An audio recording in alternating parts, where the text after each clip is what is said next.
ইন্নাল্লাযীনা আমানু ওয়া আমিলুস সালিহাতি কানাত লাহুম জান্নাতুল ফিরদাউসি নুজুলা।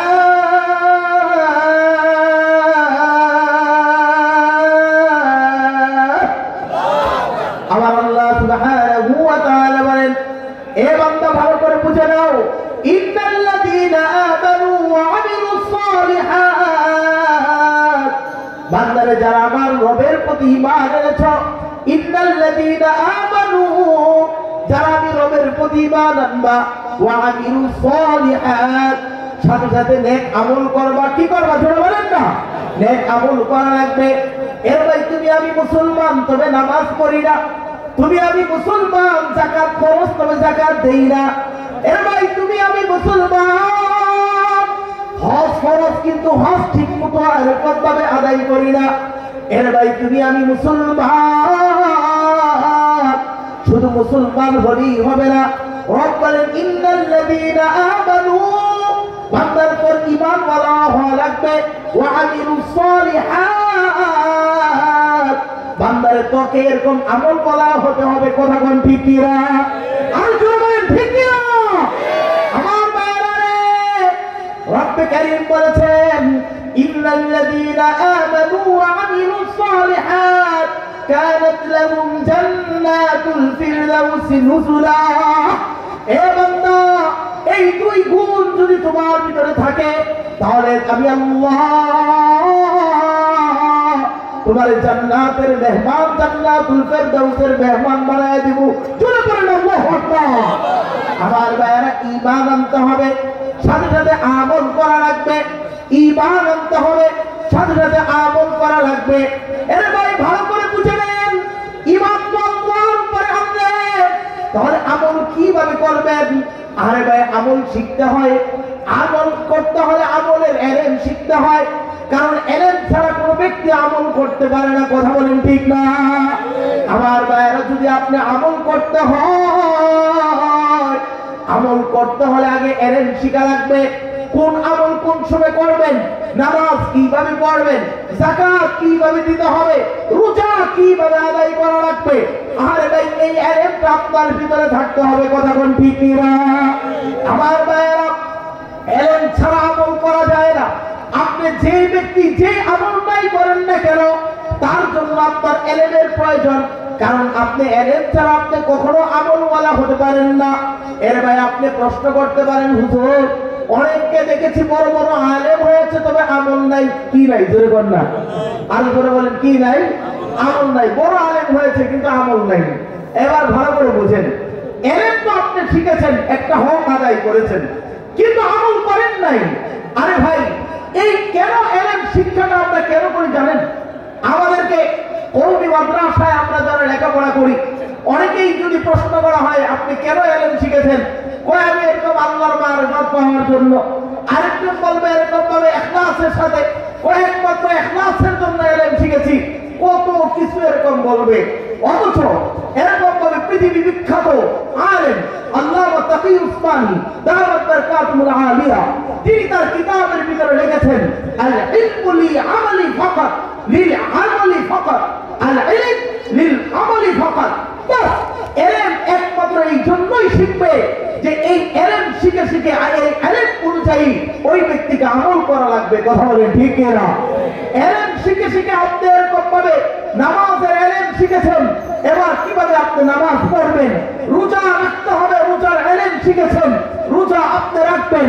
এরকম ভাবে যাকাতের এলেম শিখেছেন, কি পরিমাণ ধন সম্পদ হলে সেখান থেকে যাকাত দিবেন। আমার ভাইয়েরা, এলেম না শিখলে কোনো মানুষ এরকম ভাবে প্রকৃতপক্ষে আমলি হতে পারে না। আর এলেম শিক্ষার একমাত্র মার্কাজ হচ্ছে এই মাদ্রাসা। কথা বলেন ঠিক কিনা? ধরে বলেন ঠিক কিনা? এলেম শিক্ষা দেওয়ার একমাত্র মার্কাজ হচ্ছে এই মাদ্রাসা। আপনারা জানেন, বর্তমান শিক্ষা ব্যবস্থায় আপনারা দেখেছেন এরকম ভাবে ওই স্বৈরাচার সরকারের আমলে যারা স্কুলের সিলেবাস প্রণয়ন করেছিল, আপনারা দেখেছেন সেখানে 5-6 এর বাচ্চাদেরকে এলেমের কোনো রেশ গন্ধ নেই, সেখানে আলুর ভর্তা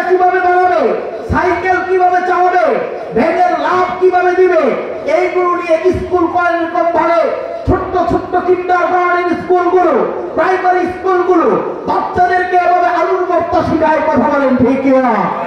সেখানে কাউকে মাসআলা শিক্ষা দেওয়া হয় না। কিন্তু আল্লাহ তাআলার শুকর গুজার করে বলি, এই ছোট্ট ছোট্ট কওমি মাদ্রাসা, যেখানে নুরানি প্রেরকভাবে মাদ্রাসা রয়েছে, এই মাদ্রাসাগুলোতে এরকম ভাবে শিশু শ্রেণী থেকে নিয়ে আমাদের তৃতীয় শ্রেণী পর্যন্ত এরকম নাজরা বিভাগ পর্যন্ত বাচ্চাদেরকে দোয়া, হাদিস, মাসআলা, কোরআনের তাসবিহ এবং কোরআন শরীফ রিডিং পড়ানো কিভাবে হয়, সমস্ত জিনিসগুলোকে এরকম ভাবে এই নুরানি মাদ্রাসার ভিতরে বাচ্চাদেরকে শিক্ষা দেওয়া হয়, কথা বলেন ঠিক কিনা? এই ছোট্টবেলায় এই মাদ্রাসা থেকে যারা নুরানি থেকে এই ইলম অর্জন করে, এই বাচ্চারা ধীরে ধীরে ধীরে ধীরে তারা এরকম সামনের দিকে অগ্রসর হয়।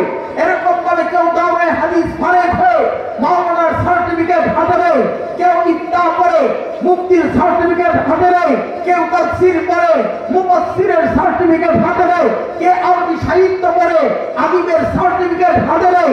আমার ভাইদেরকে বলবো, কিন্তু প্রথম ফাউন্ডেশনটা হচ্ছে এই নুরানি মাদ্রাসা, কথা বলেন ঠিক কিনা?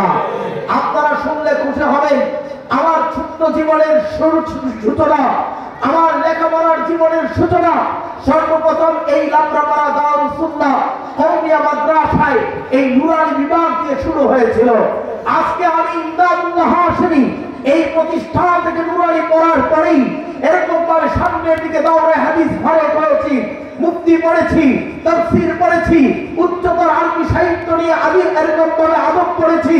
শুধু তাই নয়, এখনো এশিয়ান ইউনিভার্সিটিতে ইসলামিক স্কলার হওয়ার জন্য এখনো পর্যন্ত আমরা পড়াশোনা করি। আমার ভাইদেরকে এই জিনিসটা এই জন্য বলি, কারণ আপনি জানেন না কোন মাদ্রাসার ভিতরে কে লুকিয়ে আছে, কোন মাদ্রাসার ছাত্র একদিন সারা বাংলাদেশ ব্যাপী তাফসীর করবে, কোন প্রতিষ্ঠানের ছাত্র বাংলাদেশের টেকনাফ থেকে তেতুলিয়া পর্যন্ত দৌড়াবে। আমি তো এই কথা দায়িত্বহীন কণ্ঠে বলতে চাই, আপনি যদি আপনার বাচ্চাটাকে অন্ততপক্ষে নুরানি মাদ্রাসায় ভর্তি করে দেন, আপনার বাচ্চা আপনার জানাজার নামাজটা সুন্দর করে পড়াবে, আপনার বাচ্চাটা আপনার লাশটাকে কবরের ভিতরে এত সুন্দর আদবের সাথে রেখে কপালে চুমু দিয়ে উঠে যাবে, কথা বলেন ঠিক কিনা? আমার ভাইয়েরা, আমি প্রায় সময় এই ঘটনা বলতাম, আমার জীবনের এক বাস্তব ঘটনা আপনাদের সাথে শেয়ার করব রে ভাই। এরকম ভাবে একদিন জানাজার নামাজে শরীক হইলাম, এরকম ভাবে নামাজ শেষ করলাম, একজন অ্যাডভোকেট হাউমাউ করে চিৎকার শুরু করেছে, কারণ যে মাইয়াত এটা হচ্ছে তার বাবা অ্যাডভোকেট সাহেবের আব্বা। আমাকে জানাজার নামাজের পরে আমি যখন দেখলাম অনেক কান্না করতেছে, অ্যাডভোকেট সাহেবকে জড়ায় ধইরা সান্ত্বনা দিলাম, ভাই আপনিও একদিন মারা যাবেন, আমিও একদিন মারা যাব, দুনিয়ার নেশাম, দুনিয়ার সবচেয়ে খারাপ মানুষটাও মরে যাবে, দুনিয়ার সবচেয়ে ভালো মানুষটাকেও বিদায় হতে হবে, কথা বল ঠিক কিনা? এর ভাই আপনার আমার নবী আকায়ে নামদার তাজদার মদিনা সরদার দু আলম নবী মুহাম্মদুর রাসূলুল্লাহ সাল্লাল্লাহু আলাইহি ওয়াসাল্লামের মতো এত সুন্দর এত উত্তম চরিত্রের কোন মানুষ এই দুনিয়ার জমিনে আর আসে নাই। এর ভাই আপনার আমার নবীকে এই দুনিয়ার এমন ধরা পৃষ্ঠটাকে ছেড়ে দেওয়া লাগবে। এই দুনিয়াতে আবু জাহেল, আবু লাহাব, উতবা, সায়বা, এরকম ভাবে কারুন, এরকম ভাবে নমরুদ, ফেরাউন সহ যারা নিকৃষ্ট মানুষগুলো দুনিয়াতে এসেছিল, তাদেরকেও এই ধরা পৃষ্ঠ ছেড়ে দিয়ে চলে যাওয়া লাগবে। দুনিয়াতে ভালো মানুষ থাকলেও তাকে চলে যাওয়া লাগে, দুনিয়াতে খারাপ মানুষ থাকলেও তাকে চলে যাওয়া লাগে। এই জন্য রে ভাই আমি এরকম ভাবে একপক্ষে সাপকে বললাম, এর ভাই আমার আব্বাও একদিন ইন্তিকাল করবে, আপনার আব্বা ইন্তিকাল করেছে, মানুষ বলতেই মরণশীল। অ্যাডভোকেট সাহেব আমাকে উত্তর দিয়ে বলল, মুফতি সাহেব আমি এই জন্য কান্না করি না, আমার কান্নার বিষয়টা ভিন্ন, আমি তো এই জন্য কান্না করি না, আমি কান্না করি আমার এই অ্যাডভোকেটের জীবনে আমি কত আসামিকে কাঠগড়া থেকে এরকম বেকুচুর খালাস করেছি, আর এই অ্যাডভোকেটের জীবনে কত আসামিকে কাঠগড়ায় দাঁড়াইয়া আর তাকে এরকম কারাগারে এরকম বাল প্রেরণ করেছি। কিন্তু আজকে আমার আব্বা জান এই যে কাঠগড়ার শুয়ে আছে। আমার আল্লাহ সবচেয়ে বড় হাকিম, সবচেয়ে বড় বিচারক, আমি সন্তান হইয়া আমার বাবার জন্য একটু সুপারিশ করতে পারি নাই, একটা কথা জবাব দিয়ে বলতে পারি নাই। হুজুর আমার আব্বা আমার এই জিনিসটা শিখায় নাই। আরে দেখলাম সমস্ত মানুষগুলো হাত এরকম করে একবার হাত বেঁধে যখন ইমাম তাকবীর দেয় সবাই জানি কি দোয়া করে, আর আমি সবার মুখের দিকে তাকায় রয়েছে, আমি তো দোয়া পারি না। এরকম ভাবে হুজুর আপনিও তো দোয়া পড়লেন, কিন্তু আমার আব্বা আমার ছোট্টবেলায় এই দোয়া শিখায় নাই। আরে এরকম দুনিয়ার জনের সামনে কত আসামির ব্যাপারে আমি এরকম ভাবে সুপারিশ করলাম, কিন্তু আমার আব্বা জানের জন্য আহকামুল হাকিমিন আমার রবের কাছে আমি কোনো সুপারিশ করতে পারি নাই। আর আমি এই দোয়া পারি না। আমি এরকম ভাবে এক পকেটের কথা শুনলে এরকম ভাবে তাজ্জুব হয়ে তাকায় রইলাম। আরে আমাদের বাপ্পা আমাদেরকে কত সুন্দর শিক্ষা দিয়েছে। আমাদের বাপ্পা যখন কাঠ গড়ায় শুয়ে থাকবে, এক একটা সন্তান রবের কাছে উকিলের মতো আল্লাহর কাছে এরকম দোয়া করে বলবে, আল্লাহুম্মা গফিরলি হাইয়িনা ওয়া মাইয়িতিনা ওয়া শাহিদিনা ওয়া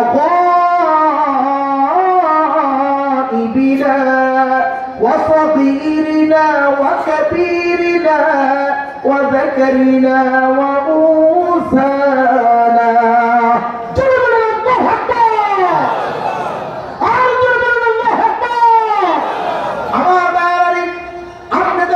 সফল বাবা, যেই বাবা আপনার সন্তানকে আদর্শ শিখিয়ে দিয়েছেন, আপনার মৃত্যুর মুহূর্ত আপনার জন্য রবের কাছে সুপারিশ করবে।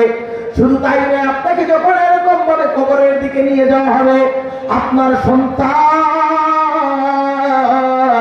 আরে কবরের ভিতরে নিচেই নেমে যাবে। আর এরকম একজন পায়ের দিক থেকে নামবে, একজন মাথার দিক থেকে নামবে। আপনার লাশটাকে নিচের ভিতরে নিয়ে সুন্দর করে মাথার মুষ্টিটা খুলে দিবে, বুকের বাঁক খুলে দিবে, পায়ের বাঁক মুষ্টিটা খুলে দিয়া আরে বাবার চেহারাটা খুইলা দেখে বাবার কত এরকম ভাবে ঘাটটা কি, বাবার সিনাটা কি সেরকম কেবলার দিকে আছে কিনা। আর সন্তান ঘুরাইয়া দিয়া কবার একটা চুমা খায়, আর কবরে নেমে দোয়া কয়, দোয়া করে আল্লাহর কাছে কয় বিসমিল্লাহি ওয়া আলা মিল্লাতি রাসূলিল্লাহ।